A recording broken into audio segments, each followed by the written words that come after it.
You're live, and then it's setting. It's doing the magic.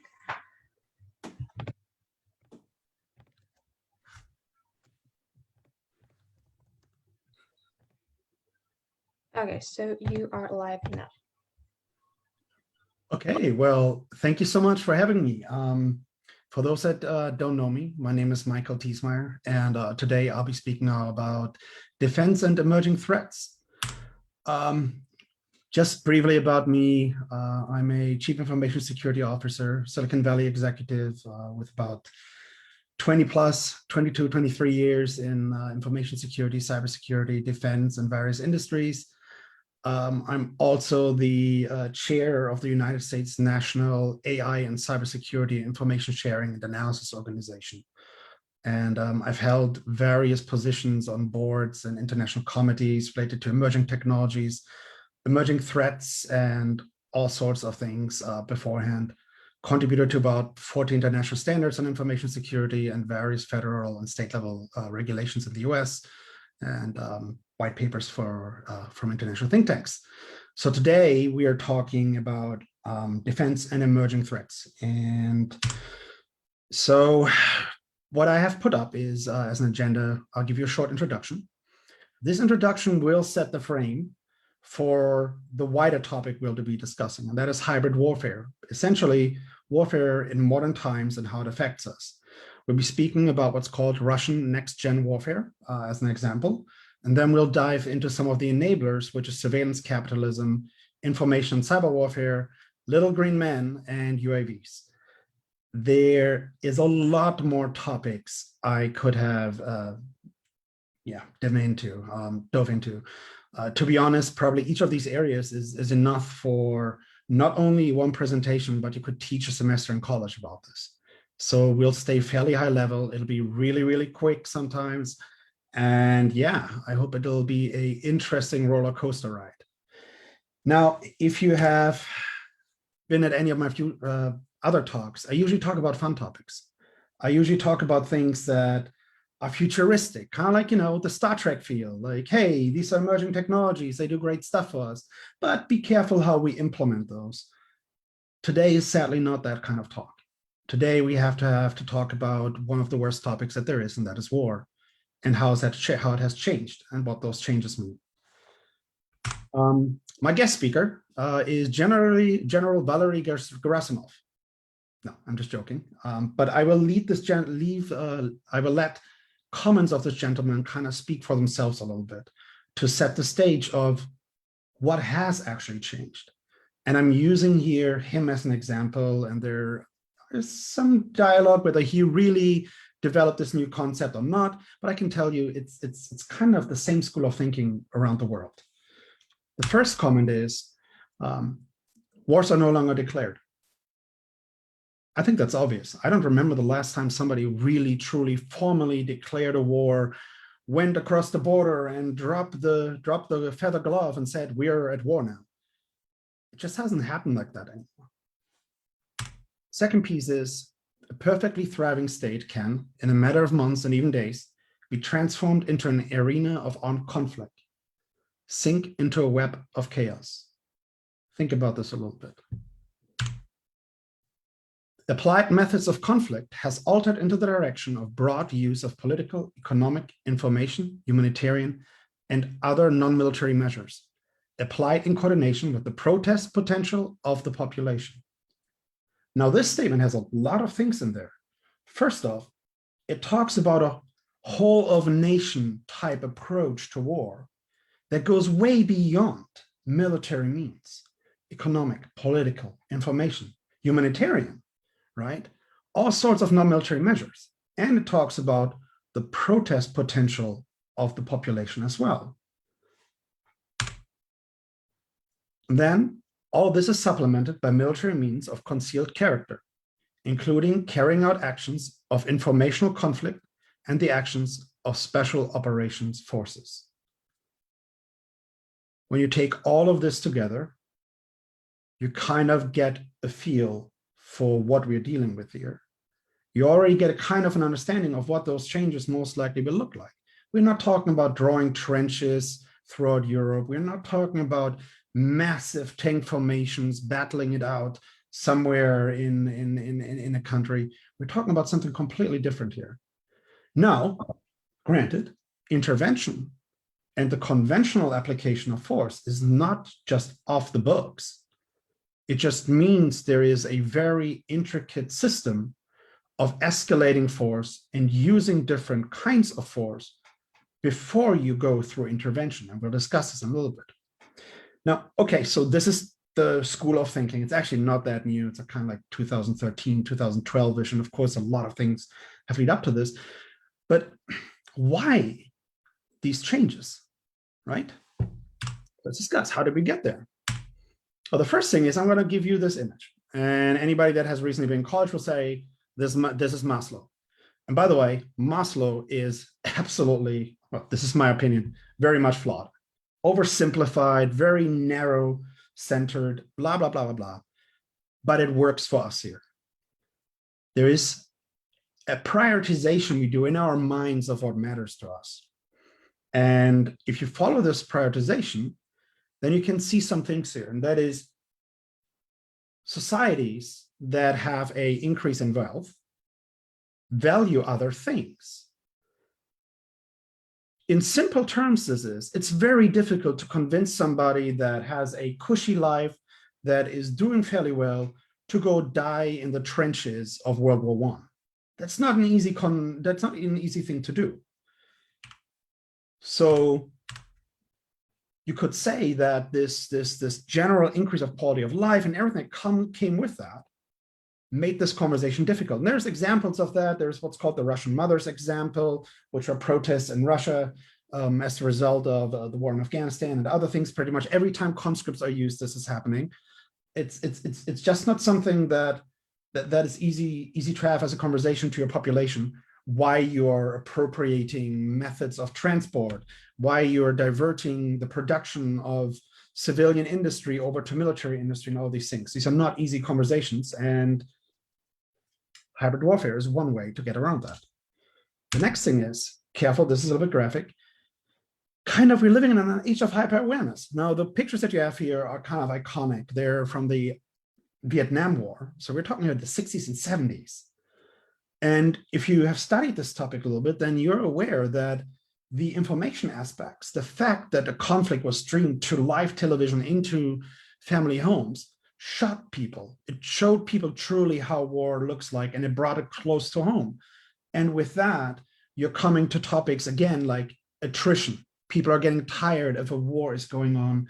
People see how war looks like, and that doesn't make it as easy as just thinking, oh, it's something over there. All of these things make it, specifically in a democracy or in a country with a high quality standard of life, or pretty much actually anywhere, make it very, very difficult to maintain a good public image of yourself as a nation towards your own population when you're engaging in conventional major war.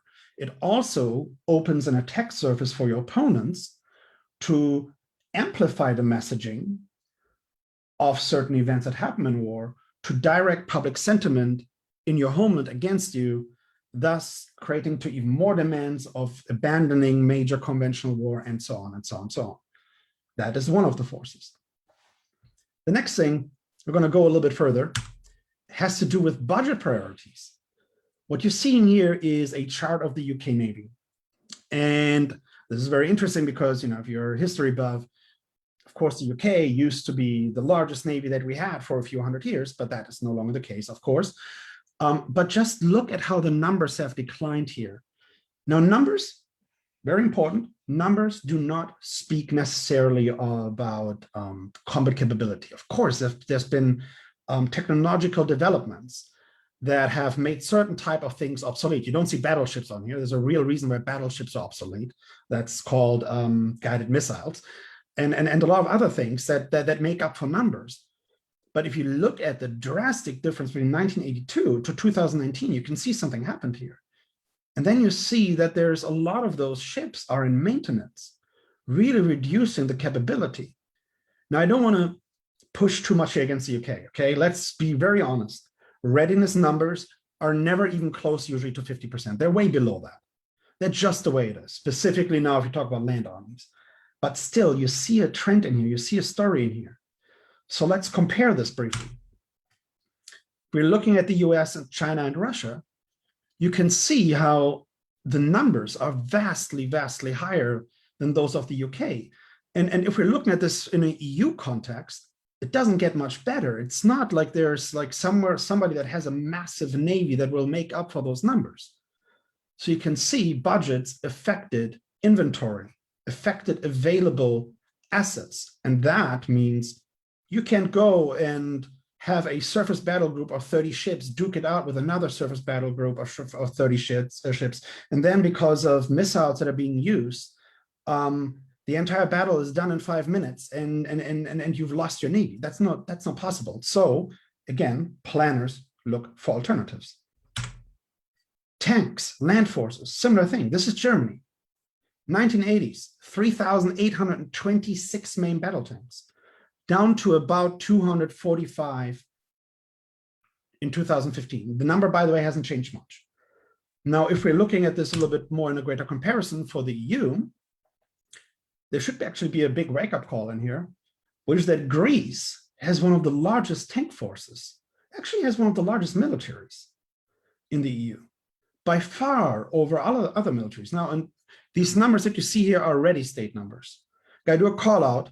There's a lot of sources that went into producing these numbers, and they have various qualities. Of course, countries also don't just walk around and tell you how many tanks they have available at a given date.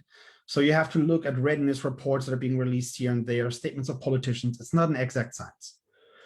Beyond that, new technologies have challenged the status of the main battle tank. So it's not like there's not other technologies that fill these gaps that the reduction numbers cost.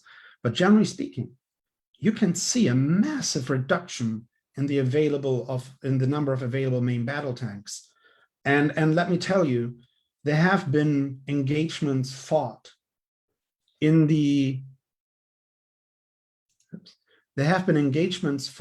Ukraine where more tanks were lost than some European nations have. And we're not talking Ukraine World War II, we're talking about Ukraine 2014 and after. So how do we compare here? I lost control of the presentation. This is how we are roughly comparing. We have about 6,000 active tanks versus in the United States. China, the number is 5,800. I was not able to find active versus stored in reserve. We have about 2,750 active in Russia and 10,000 stored. Now, tanks aren't equal to tanks. There's a lot of differences in technology and so on. So you can't really compare these numbers apples to apples, but it gives you a feeling of the size difference. And again, the reduction in inventory on the one hand is the driver for why this new thinking is happening. And at the same time, there's another thing that is important that I want to call out here. We now are in a situation where we're revitalizing the transatlantic relationships. And there's a lot of talks of how this looks like, how it should look like. And that's very important. But there's also something that I think we as Europeans, we have to realize here. There's a lot of talk about like an independent European army. There's a lot of talk about like how a new model of independence for Europe or greater influence looks like. And when our inventories, the ability to project conventional power as a deterrent even is degraded as much compared to those other numbers, that will be, I think, a very, very tough thing to do. Because you got to ask yourself, where are those budgets coming from making up for those gaps, right? Are you going to reduce healthcare? Are you going to reduce pensions in order to do that? To get back to, I don't know, having 30 destroyers in the UK or something similar, or building the tank force up by a factor of 3? That's not possible. And I'm not even saying we should do that, but it's something that we have to think about in the EU when we make these statements. What does it take? Okay, so this kind of like gets us like, why are military planners shifting to this new school of thinking? Now we're looking at this as one of these schools of thinking a little bit greater in detail, and that is hybrid warfare. I'm going to call that the new phase of war. So I told you that hybrid warfare is basically a system of gradual escalation that allows you to have different approaches to different geographic areas, different scenarios, different contingencies, and maps a specific approach on your end, militarily or economically or whatever else, to that specific situation that you face in a country. But the idea of following a certain step of escalations. And this is what you're looking at here. So we have two dimensions. We have the intensity of conflict and we have overtness of conflict. Overtness of conflict means, to an outside observer, how obvious is it that this is me, country A, doing this? And there's kind of like four layers in here. There's political subversion, there's the proxy sanctum, then overt intervention, and then coercive deterrence at the end. Now let's look at what kind of fits into those four categories as a conflict or an operation that targets a specific country escalates. And by the way, this is reproduced with permission of Professor Carver of the Potomac Foundation. If you ever have a chance to look at one of his talks, the man is phenomenal and way smarter than me for sure. So have a look at some of his material. All right. So political subversion includes the insertion of agents. It is where info warfare, information warfare, media campaigns are the strongest. Protests. It moves into sabotage and assassinations and the seizure of government buildings. If you look at what happened in the Ukraine, that is exactly the model template. It started with a lot of information being released to the Ukrainian public, media campaigns targeting them, agitators starting protests. And next thing you know is certain people critical of the situation end up dead, are being found swimming in lakes, horribly, well, subjected to horrible treatment. All of these things start happening. And next thing you know, the local government buildings are being seized in certain areas in the Ukraine. That's the first step. The second step is the proxy sanctum or proxy safe haven or something similar. This is where you start exerting a little bit more of control. If you're Russia, this would probably be with the help of GRU, FSB, Spetsnaz, or similar ones. You start consolidating the militias and the volunteers in those areas that you just basically took control over. You start destroying the government infrastructure, and you start local recruitment campaigns. Again, this is exactly what happens. Your goal is to paralyze the nation you're in and its ability to project force against you. And it's a very, very powerful method of doing this, because at this point, publicly, unless you really make mistakes, there's not yet a lot of evidence that you're actually in this country. Your opponents might know it, but the problem is they can't speak openly about it because they might be disclosing secret sources if they do so. Then we go into overt intervention. Spelling mistake. This is where you start to threaten and you prepare for invasion. The invasion occurs, and then you destroy isolated government forces, you provide logistics and fire support, and you use cyber operations to disrupt the operations of the other country. That is exactly what we're dealing with again. So let me explain to you how some of these things work. You might remember that in the conflict in Ukraine, there was a time where it pretty much looked like the Ukraine was winning the war. And next thing you know, tank columns show up, columns with infantry fighting vehicles and APCs show up just magically, modern weapons, GPS guided MLRS, multiple basically missile strikes are happening, and the entire situation is reversed in a short amount of time. Then the West shows satellite images of those columns essentially crossing the border into Ukraine, and of course accuses Russia of that. So that is kind of how this works. Once you see, if you see that the intervention doesn't go well, or the intervention goes very well, you start, the initial subversion, you start the official intervention.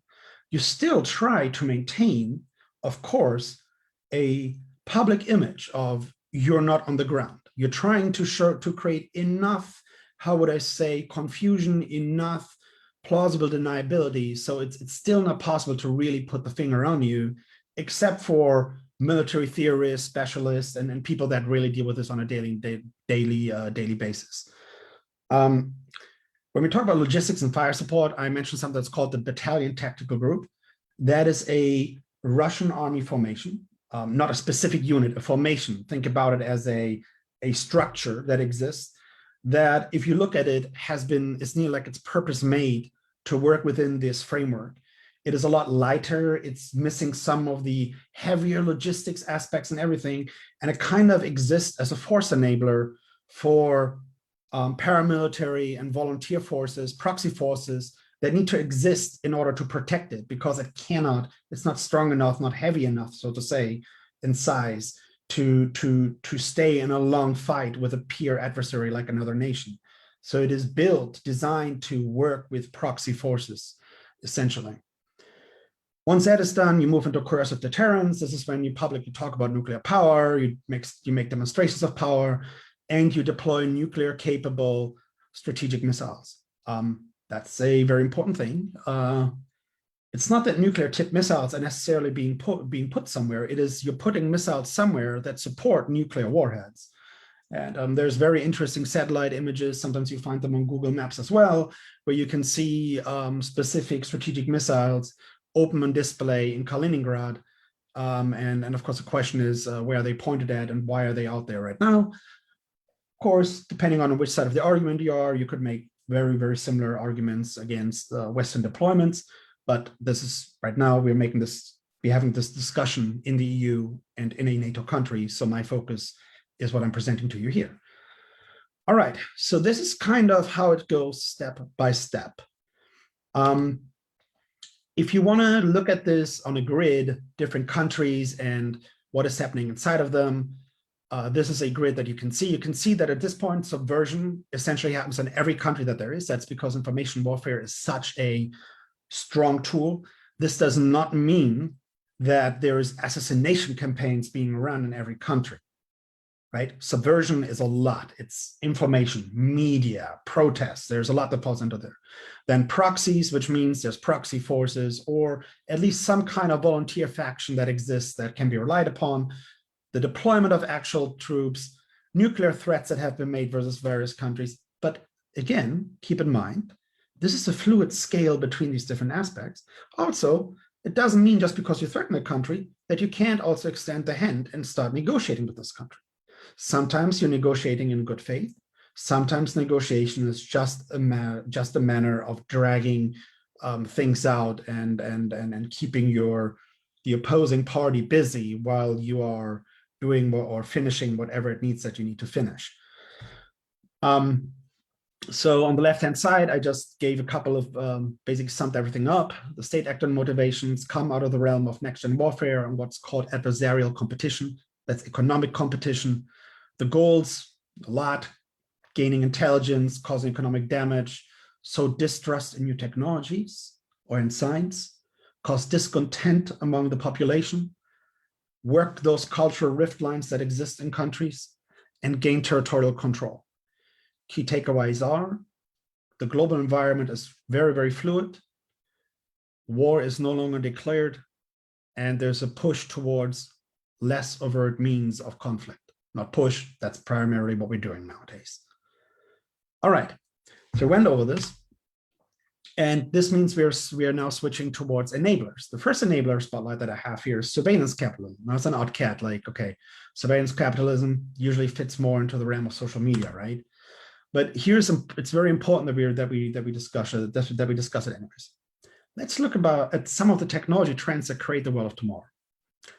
Industry 3.0, right? Automation, robotics, all this good stuff. Smart cities, smart energy, smart transportation. Digital life and smart life, your scanners that tell you how long you slept, how good you slept, digital citizenship, e-services, Estonia, one of the probably leading nations in the world when it comes to that, the things you can do with the government in terms of interaction, all of these things are great. But the problem is there's stuff below that needs to happen at the data layer that also exposes us. because all of this requires a digital us to be built, a version of you. Or if it doesn't require the specific technology, no matter what, the data that the technology gathers can be used to build a profile of you.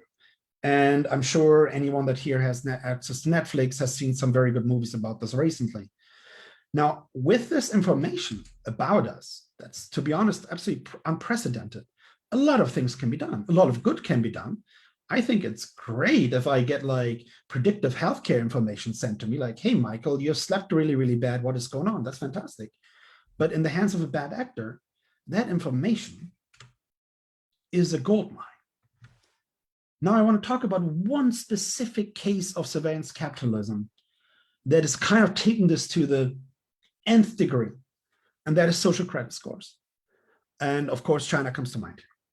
Basically, you're creating a system of reward and punishment based on the qualitative assessment of the actions of a particular individual.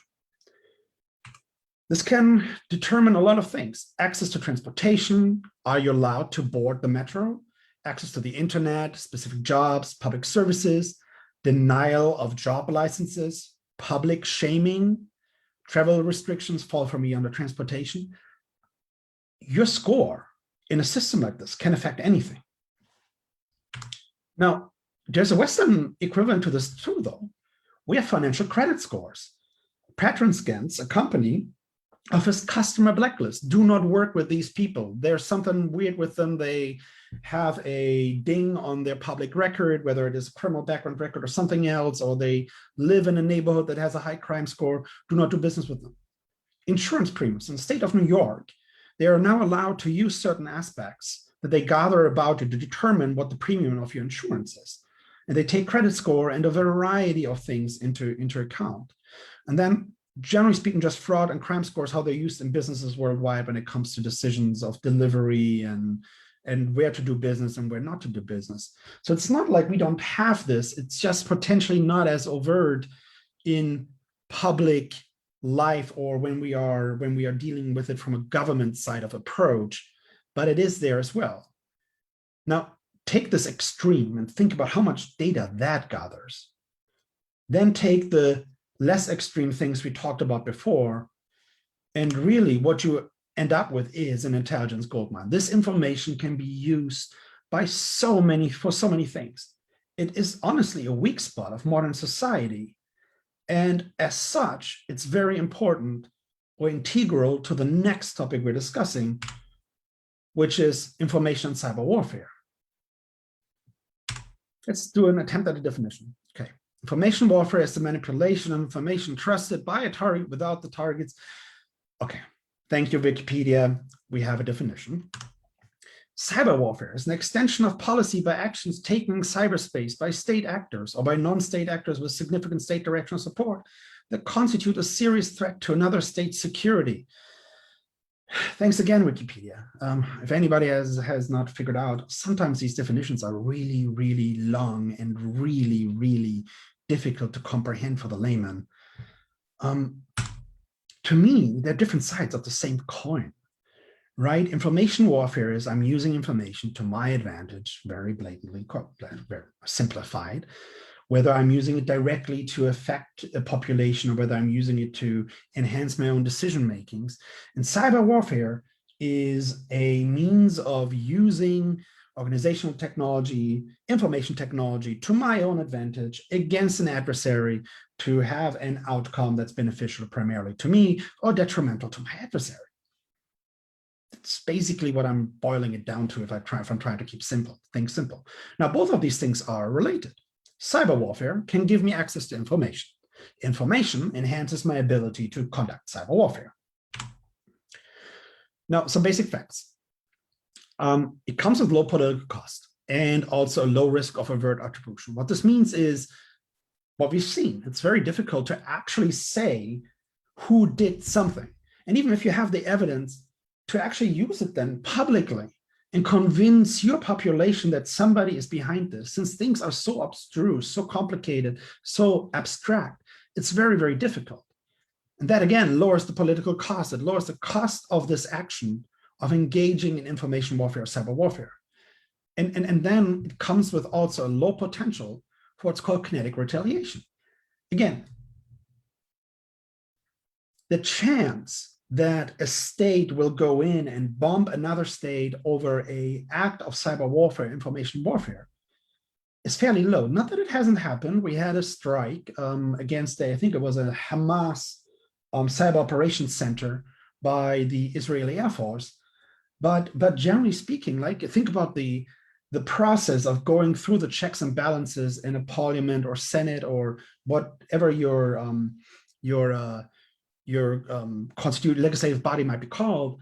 Just think about going through that and having this super complicated information that is used to back up your kinetic action. That's not easy to do, and that is why this all makes information cyber warfare so attractive as an enabler of a hybrid warfare strategy or methodology.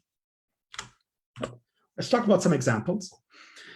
To be honest, in recent times, there are so many examples, it's completely impossible to put them all on one slide. I made some selections of some of the biggest ones. There's the iconic bronze soldier attack in Estonia, which started as an information operation and then turned into a cyber attack against the nation of Estonia. There's Stuxnet, the attack against the Natanz facility in Iran. There's a steel mill attack in Germany in 2014. That was a massive incident that wasn't very well reported on. We're talking here about a high quality, high precision steel mill that there's literally only a few of in the world, and specifically also only a few of in Germany. So you're literally talking about a strategic asset here, and they basically messed with the temperature readings and made the furnaces of the steel mill unusable. Then we have power grid attacks against Ukraine, banking grids, attack against the Latvian cell phone network, the US election campaign, Latvian election campaigns. And then more recently, and this is where things become a little bit more, I would say, nefarious. Well, if they haven't been nefarious before, we had the Solarwinds attack, which was a massive breach in the United States. And we had the Oldsmar, that's a city in Florida, United States, water treatment plant attack, which basically was a infiltration of a water treatment plant using cyber means, where the attackers increased the amount of lye that was in the water, trying to poison the population of that city. It was luck that prevented this attack from happening. It was somebody actually did their job. One of the treatment plant workers was watching the screens, noticed the mouse cursor moving, noticed the level changing, and acted. If that person would have, I don't know, spent his time on, spent their time on cell phone, on Facebook or somewhere else, it might have been too late. And then finally, the recent Natanz nuclear facility attack again against Iran, which caused damages to the facility, also done by cyber means. Let's discuss AI as enabler briefly. AI will completely change the way cyber warfare is done, and also information warfare is done. Obviously, there are like things automation allows you to do more with less people. We know that, but let's discuss a little bit about how it works in two separate stages. In reconnaissance, it multiplies the ability to analyze and correlate information. Why is this important? Well, it is important to find weaknesses in a system or in a network of systems. So think about it this way.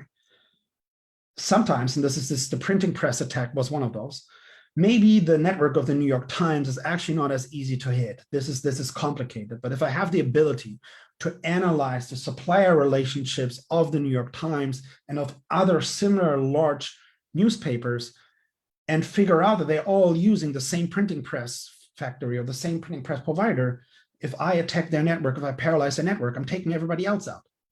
So those are the things you're getting from using AI, or getting easier from using AI during the reconnaissance stage. In the initial attack stage, automation essentially, and I'm going to keep this at a super high level, reduce the cost of the attack. And that is very, very important. If I can ensure that I don't need to have an operator hands-on in the early stages, it widens my pool of available targets. Every action has a cost. Somebody needs to get paid. Every time I put worker A on a project, they're not available for another project. For a long while, this meant that it was not viable to attack certain type of targets because they were just not important enough. It just didn't make sense. Whatever they had was not valuable enough. And what we're now seeing is that this pool of available targets expands, and it expands beyond what's considered critical infrastructure. And here are the famous last words of a lot of businesses. It won't happen to me. We're not important enough. I'm telling you, unless you've done a very detailed analysis, you don't know whether you're important enough or not. It might be that you're working with a company that puts you onto the radar, or it might just be the fact that your initial defenses are so weak that exploiting you was basically entirely just a cash grab, like a run and go, and that was it. And your information might have no value by itself, but if you put it together with other information that has been gained, it might turn into a valuable tool to prepare further attacks in the future against somebody that is potentially more important. Water plants, power plants, and so on, and so on, and so on. So that is the impact that AI has. Now, this is a parting gift here that I want you to think about when we talk about cyber warfare, information warfare. There's a lot of talk about the US elections and whether it did happen. Okay, what you're seeing here is a paper that was released in October 2015 by a researcher at the All Russia Institute of Scientific and Technological Information, the Russian Academy of Sciences in Moscow. Network technologies, information warfare, and manipulation of public opinion. Write this down. I recommend you read it. I found this paper by accident and then showed it to some of my peers, my colleagues, people working in different fields. And one person literally just stared at the screen for 5 minutes and just said, no, they did not. What he meant with that was the following. It nearly feels like this was planted ahead of time as a means of communicating to those on the in, other intelligence agencies, other people, that we've planned this all along. This is what we've done. And now you know, but you can't really do anything about it. So really go in and look this paper up. It's easy to retrieve. It's on JSTOR and on a bunch of other academic papers. And it's an interesting read as well.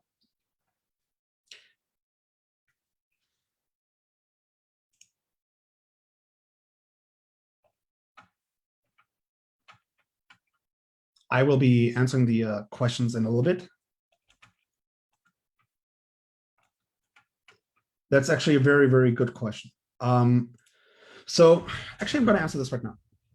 This is an issue, right? You have companies, and these companies, depending on which country you're in, their primary initial motive is profit. Okay. But the problem is, once you are so powerful, once you have this reach, profit, right? I mean, come on, we're not some locusts here. This is not enough. You're providing something that has a dramatic impact on society. It touches society at every single level, and it can be used for a lot of good. I absolutely love the fact that I can stay in touch with family all over the world and follow up on friends that I probably would have lost otherwise, but also for a lot of really dangerous things. And this is something that will be, I think, really difficult to figure out for both regulators as well as the companies. Because on the one hand, it's easy to say, for example, this is something that I hear in the US, oh, well, these companies need to do something. They need to restrict these activities. But hey, it's not that easy, right? This is democracy. There's free speech. So what you're asking for is essentially to go and limit the free speech of certain parties, of certain organizations. And if I don't have the information that they are actually foreign actors, that they're actually government sponsored or an organized group that by association can be tied to a government effort, then that's a difficult thing to do, right? Where are we talking censorship, blatant censorship, and where are we talking good measured legislative and regulatory action, enforcement action specifically? I think the first thing that they need to be a lot better at is identifying those accounts that are related to state actors and working with authorities in our countries on making it possible for them to identify them. That is the first step. But again, here's an issue, right? You're exposing private information. How do you do this analysis in first place? Right? So there's a lot of information sharing that needs to happen, and parties involved might not be very comfortable sharing this information either. Not only on the social media companies side, but also on the intelligence services side, right?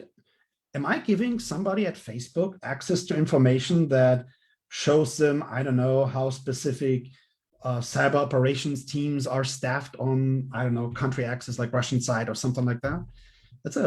There are exchange forms for this kind of stuff, but it's not an easy thing. It's not as easy as to say, oh, well, we'll just crack down on all of this, or we're holding companies just blatantly responsible. We need to come up with a measured approach so we don't lose what makes us us either. I hope this kind of answered the question. Now, let's go on to another enabler. And that is mercenaries, special operations forces, and others. And I'm going broad here, others. So what are we talking about? Well, we're talking about volunteers and green men on the one hand. And you see I have volunteers on here twice, and there's a reason for that. Those are essentially nation state forces operating under disguise. And I spotted that actually myself in a picture that was posted on social media. It was in 2014. It was supposedly showing local volunteers, and the person had a very specific modern sniper rifle that, I don't know, costs like $14,000 or something like that, and is only issued to Spetsnaz and special operations forces in the world. And he was sitting there taking a selfie of himself on a Russian APC, and it was supposed to be, you know, local volunteers. And then all I was thinking about is this gun is so complicated. The maintenance process is so complicated with barrel changes of the suppressors and all this kind of stuff. That's not a volunteer. That's not somebody who was a baker today and is now suddenly a sniper tomorrow. It's not as easy as in Call of Duty to operate these rifles. There's a lot that goes into that. The second group is volunteers, actual volunteers, and they're vast. There's so many different forms of those, right? You have the volunteers that we're seeing in the separatist regions.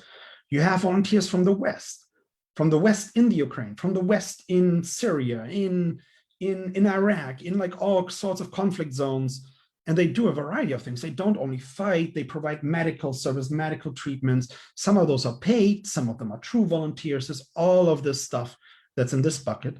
And then the third bucket is private military corporations, PSCs, and others like NGOs, is for me, others non-governmental organizations that are not necessarily directly having a security or military task. I am, by the way, separating PMCs here from volunteers and green men. And that is because I'm taking them as they're allowed to operate in this case. Otherwise, you're for me in some of the other categories, which means you're only allowed for defensive operations, for security tasks, and these kind of things. And to be honest, the operations umbrella, the missions that they do are way beyond what we've learned about when we first heard about Blackwater. Again, there's a lot of medical trainers. There's people teaching forensics to police forces, how to do forensics after a crime happened, and all sorts of things flow into that. There are people that provide security details for humanitarian teams, so go into certain areas. And at the bottom, actually, you're seeing a foundation that's the Lead Ranger Foundation in Kenya, and it teaches medical skills and tracking skills to Kenyan rangers so they can protect wildlife better. So there's a huge amount of various differences in here, but they still fit into hybrid warfare. And that's a simple reason why, because all of these things have all pretty much the same advantages. The deployment is less overt. It's not officially boots on the ground.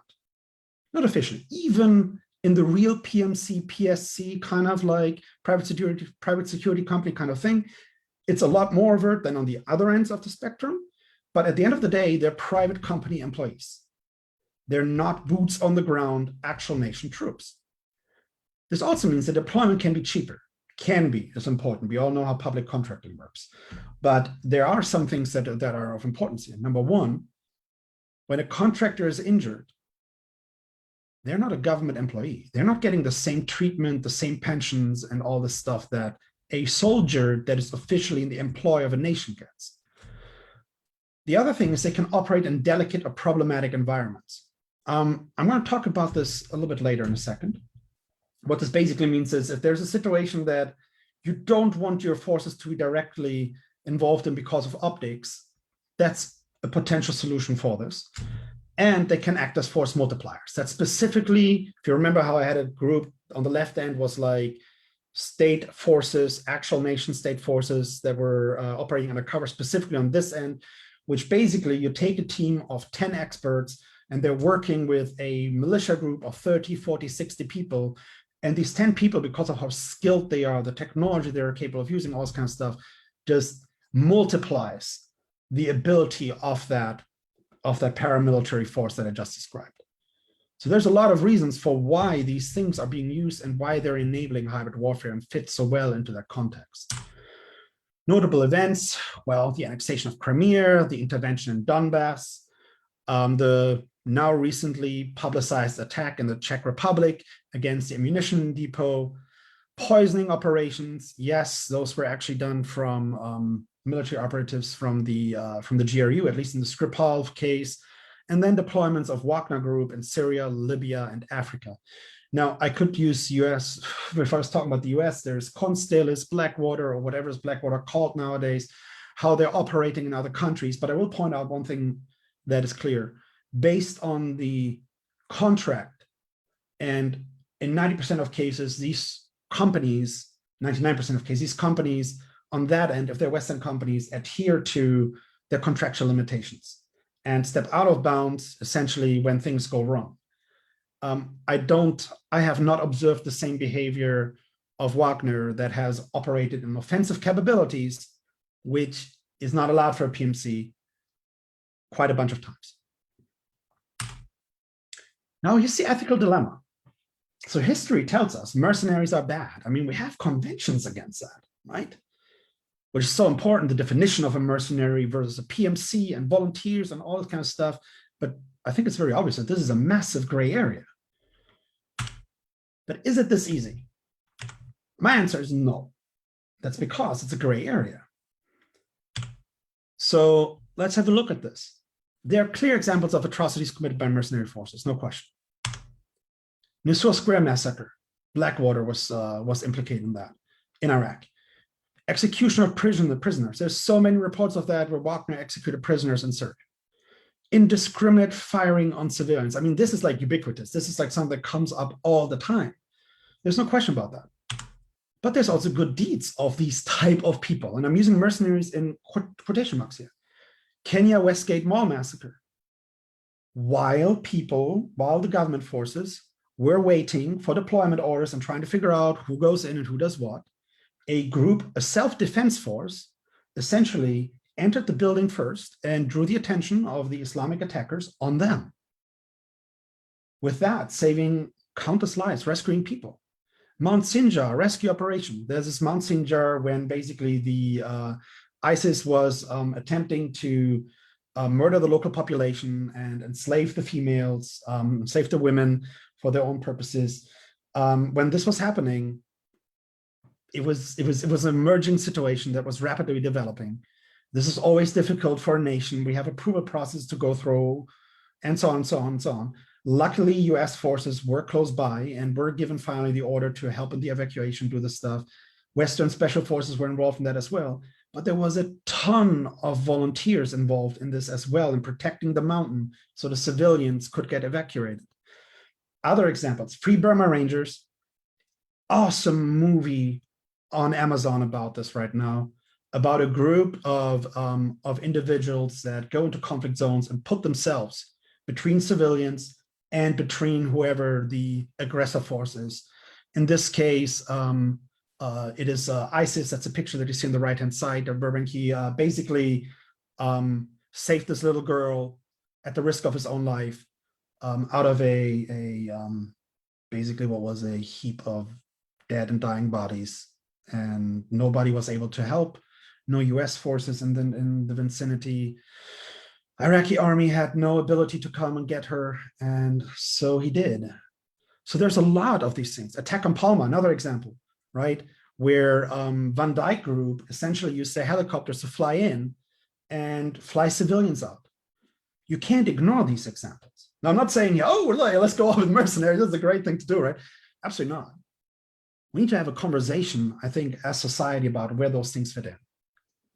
And we need to be aware that this is a massive gray area and that we probably need to have better regulations in place that are more closer to reality than they're nowadays. Keep in mind, the freedom fighter of one is a terrorist of another. All right, the final topic for today, UAVs. And by the way, again, would have loved to touch on other topics, signal intelligence and electronic warfare and satellites and how they enable things, but again, limited time. UAVs. Okay, who are we talking about? There's a group of different kind of categories. And by the way, there's no standard for this yet. There is an international organization that's trying to standardize this, but even within the Army, I looked it up, even within the United States, the Army uses a different system, the Marine Corps uses a different system than the Air Force. But generally speaking, you can say there's high altitude, medium altitude, low altitude, and micro UAVs. They all serve different purposes. High altitude platforms have a long range and a long time that they can service for observation. Usually 2 days or in excess of 2 days, they can stay airborne, very high up, nearly basically undetectable for you. Then you have the medium altitude platforms. Those are the ones that we are mostly aware of, Predator drones and so on, that are used for tactical strikes, area observation, and these kind of things. You have low altitude UAVs. They're used like mostly at the company or squad level, well, company level, squad level, whatever. But they're used essentially for something that is a need that is more real time, more emergent. I can use this to do reconnaissance around a base of mine. I can use this for a tactical operation, go in and surveil a target more close in if I wanted to. And finally, we have micro UAVs, which are basically more special forces type of things that are an emergent field and help you to maybe you're doing reconnaissance inside of a building with those things, right? So lots of different purposes for those different platforms. It's really one of their strengths is the versatility and the capabilities. Of course, it's low footprint surveillance. They're difficult to detect. But most importantly also, again, there's no pilot. So if you lose one, at least you don't have to report the death of a service member at home. And the surveillance capabilities are just so out of the roof that even though these platforms aren't cheap, when you look at them, it comes down to being cheap. When you look at how much terrain you can surveil and what you're able to do with them, specifically on a modern battlefield, that's all about speed, about decision-making, about short decision cycles, and all of these things. Now, when we talk about UAVs, we have to talk about a very recent scenario, which was the conflict between Armenia and Azerbaijan. And UAVs played a very decisive role in this conflict. I'm not going to say they decided the conflict. I think there is great tactical and strategic analysis that have shown how certain type of decisions definitely led to the defeat of the Armenian army in the field as well. But they had a massive impact. Just look at this, right? Think about the cost of a UAV, how low cost it is to operate. Again, you can have them in automated mode loiter, which means they're just basically hanging out in the airspace over an area. What the impact of this is. Within 24 days, just this model of UAV is credited with destroying 114 tanks. Do you remember how many tanks we had in inventory active on the first slides? A lot of European nations, less than 100. This is 24 days, 43 APCs, 42 radar systems. God, radar systems aren't cheap. That's very expensive hardware, all down to those platforms. So essentially, UAVs are changing the battlefield. And this is before we go to fully AI-driven automated UAVs. I mean, if we talk about the future battlefield, you would be talking about swarms of suicide drones loitering over an area or being on the ground and being activated by sensor and then going into flight over an area that you think your enemy is likely to approach through. And you might be able to take out a rather large army formation that moves through that with vehicles at little, comparably speaking, no cost at all. And when we're dealing with this kind of situation, right, where UAVs can have such a big impact, so strongly work as force multipliers, I'm going to start asking a question here. And that's a question that I want actually to part with. What role do conscripts play in this hyper-complex, hyper-aware, and ever-changing battlefield? Because you have to consider this. After this experience that we had with this conflict, a person that once spent 9 months or maybe a year training, and then maybe does a certain number of weeks, days, a year, what hope do they have of surviving on a battlefield where everything, there's so much technology involved, where the professional soldiers are, to be honest, if you look at the training curriculum of a professional modern infantry soldier, it's essentially way beyond what special forces in World War II had. So we're talking about all of this lethality, this quickness, all this thing. What hope does this person have? And this conflict really showed, at least to me, not much. Because when I was watching these things unfold, I mean, I was just seeing like people that had been badly trained, lacking the fundamentals, standing around in the open on intersections and whatnot, and paying with their lives for that. And then actual frontline reports kind of confront this, that certain groups of conscripts were just told, go to this intersection and guard it. And then the lieutenant was like a, I don't know, high school teacher by profession, but nobody else below him really had any type of training, and they're just hanging out there. They don't know what to do. And next thing you know, they're all gone. So that's a huge question we need to solve as nations as well. And all of this wraps up together as enablers of this concept of hybrid warfare. It's why hybrid warfare, or whatever else somebody might call this on a different country, why this is the preferred school and thinking right now. And I think why we need to have open conversations about this topic.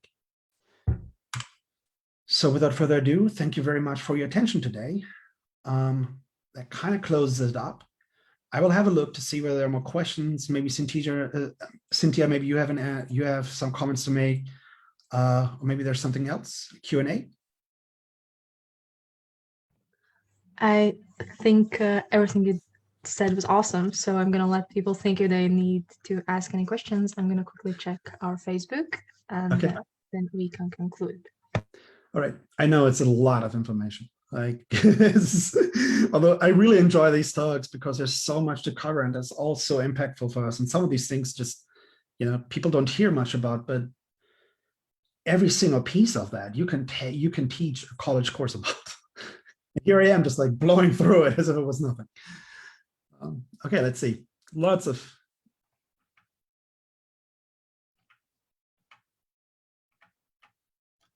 Okay, yes, perfectly. So how do we make ourselves as a society more protected against this? All right, so first off is very interesting. In Tallinn is the NATO Cyber Cooperative Defense Center of Excellence, and they asked for a paper, they had a call of papers recently. And you can see there's a lot of thinking right now happening in this domain. And basically I was talking about privacy rights in this new world that I just described, right? Like, where do we draw the boundary, right? Because a lot of these things, a lot of these actions rely on that I'm gathering information about people without their consent. So I think there's a need for an international framework that governs cyber conflict, that governs information warfare. And there's a need for identifying with what are the barriers that, even if we're just self-imposing them upon ourselves, that we put in place. Now, some people say, oh, cyber warfare is just another kind of warfare. I disagree with that. I think it's enough to have special rules in place and special conventions, potentially even. Microsoft launched the concept of the Cyber Geneva Convention. I think that is something we need to start thinking about again, potentially. And I also think that we need to start figuring out how to assign real life cost to those actions. And there's a lot that happens here as well. There are conversations in the US that we're seeing right now, that some of them I'm involved in. By the way, I'm not part of the US government, just to let you know that I lead an NGO, an ISAO, this information sharing organization is ISAO. There's a lot of conversation about how do we do this. Like there's what's called the Hack Back Act, basically talking about whether we should enable companies to hack back. There are thoughts about cyber auxiliaries. So how do we create self-response, self-help networks within the population, specifically small businesses, medium-sized businesses that can protect themselves against those kind of things. So that's one thing. The frameworks, the legislative action will protect the individuals, and these other things will harden society as a target. But again, it is crucial that we maintain kind of the scale, the balance here, and don't slip towards a surveillance state or towards, essentially censure and so on too much. And that's a very, very easy slide to go down. Reading on this, so many great papers. A must is the Talon Manual. You have to read Talon Manual 2.0. If you want to know about cyber warfare, information warfare, you have to read about that. That's for sure. Hybrid warfare, it's a little bit more difficult to get. They're usually specialty topics, left and right. Kind of like you have to go on JSTOR or some other academic network and just look for the term hybrid warfare, next gen warfare, and look for those type of papers. There are 2 more questions. Can you recommend some credible sources that are suitable for an average reader? And should we worry about the Russia-Ukraine current standoff? Whoa. All right. I'm going to get back to the reading material in a second. Credible specifically. That's just so that you know, being objective is a problem, obviously. So good sources are hard to come by. The Russia-Ukraine standoff. Yes, we should be worried about that. I personally was very worried about that. I mean, I saw this like developing starting in last year, November into like January, and then saw the increase more and more. We are hearing now that the drawdown is in effect on the Russian side. So it comes down to whether we are actually seeing this be concluded, but it is worrisome for a variety of reasons. Number one, because massive troop deployments on somebody's border of this size is never a good sign. It's a show of capability. It's a show of intimidation. The Baltics play a very important role as well, as we all know, when it comes to the general defensive thoughts of the EU, when it comes to their position and ambitions related to the Baltics as well. So I think there's a lot that we need to consider here when it comes to the current situation in the Ukraine and Russia. I do think there's differences in there as well when it comes to either ambitions on either side and the specifics of the situation. But I think the most important thing is that we realize, and military planners I think are very well aware of that, is that the Russian army has modernized and that modernization is completed. And that has enhanced their capabilities. And I think this latest action has shown that and demonstrated that.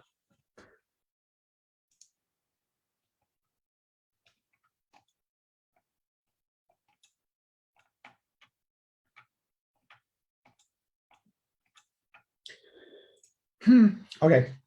Creating more nuclear powers? I'm not sure I'm a fan of that.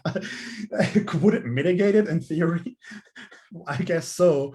But that's not necessarily one thing that I want to step into. That's sure, maybe. But generally speaking, nuclear weapons, despite, of course, being a deterrence, I don't necessarily want to see more of those around. The role of India. I think those type of proxies and working with them and starting good relationships, not starting good relationships are there, but deepening our relationships with India is I think something that's very important when we're looking at the situation in the Pacific and if we're looking at countering China's influence, without doubt. I think China itself is a topic that we could talk about for an entire new session itself here. There's so many aspects to this. I think China, in my world, AI and cyber, like China is actually right now, for me, actually nearly a bigger topic than Russia. And that is just because of their approach to this and the sheer numbers involved. There was part of a delegation to Wuhan before the virus in 2018, and they demonstrated to us their National Security Technology Center. And it was designed for almost, I forgot whether it was 180,000 people working there. Now think about those numbers, and then add AI as an enabler to that. That's just difficult to even comprehend or wrap your head around, right? Again, though, numbers doesn't necessarily mean outcomes of result. But yeah, so China and finding innovative ways on how to address the situation and come to a better state of affairs, I think, as well, is definitely something we need to do. Let's see where else.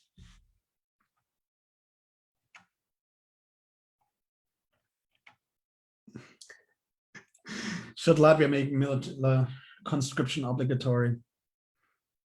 It's not my job to tell Latvia what it does. Latvia is an independent nation. Now, if you're asking me personally speaking, I think this is super hard, because think about what I just said about the conflict between Azerbaijan and Armenia. These conflicts really, these conscripts really didn't do well. They have their place though, right? Remember hybrid warfare?